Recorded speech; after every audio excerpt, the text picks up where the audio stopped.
Top অর্ডারের ধারাবাহিক ব্যর্থতায় নিয়ম রক্ষার শেষ ওয়ানডেতে ৮৮ রানের বিশাল ব্যবধানে হেরেছে বাংলাদেশ। রস টেইলর এবং টম ল্যাথমদের ব্যাটিং তাণ্ডবে ডানেডিনে প্রথমে ব্যাটিংয়ে নেমে ৬ উইকেটে ৩৩০ রানের বিশাল সংগ্রহ গড়ে নিউজিল্যান্ড। সাব্বির রহমানের ক্যারিয়ারের প্রথম সেঞ্চুরির পরও বাকিদের ব্যর্থতায় ২৪২ রানে অল আউট হয় অতিথিরা। নিউজিল্যান্ডের ডানেডিন থেকে এহতেশাম সবুজের রিপোর্ট।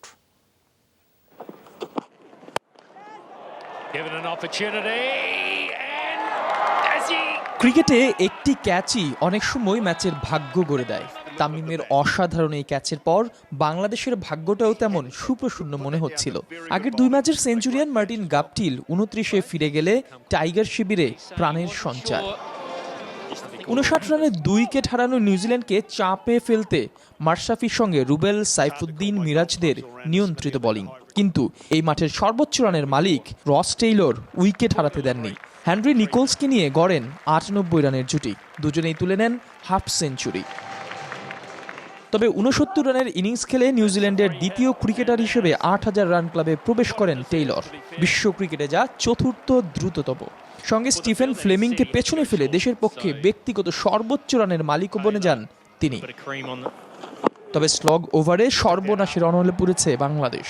শেষ ৮ ওভারে খরচা ১০১ রান। গোল্ডেন টাচের দেখা না পেয়ে মুস্তাফিজের খরচ ৯৩, যা তার ক্যারিয়ারের সবচেয়ে বাজে বোলিং। ব্ল্যাক ক্যাপদের পুঁজি ততক্ষণে ৬ উইকেটে ৩৩০। সর্বোচ্চ ২২২ রান তাড়া করে ম্যাচ জেতা বাংলাদেশকে এবার টপকাতে হবে আরও বড় পাহাড়। কিন্তু পাহাড়টাই যেন ধসে পড়েছে প্রথম ওভারে তামিম সৌম্যর বিদায়ে। টিম সাউদি পরের ওভারে যখন লিটনকে নিজের তৃতীয় শিকার বানান, বাংলাদেশ তখন ২ রানে ৩ উইকেটের দল। ব্যর্থতার বেড়াজাল ভেঙে দায়িত্ব নিতে পারেননি অভিজ্ঞ মুশফিক মাহমুদুল্লাহ। অনিচ্ছা থাকলেও আঙুলের চোট নিয়ে খেলতে হয়েছে মুশিকে। আউট হয়ে রাগটা তাই ড্রেসিং রুমে।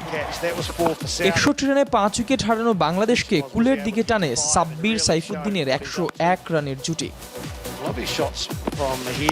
৪৪ রানে সাইফুদ্দিন আউট হলেও সান্ত্বনার সেঞ্চুরি তুলে নেন সাব্বির রহমান।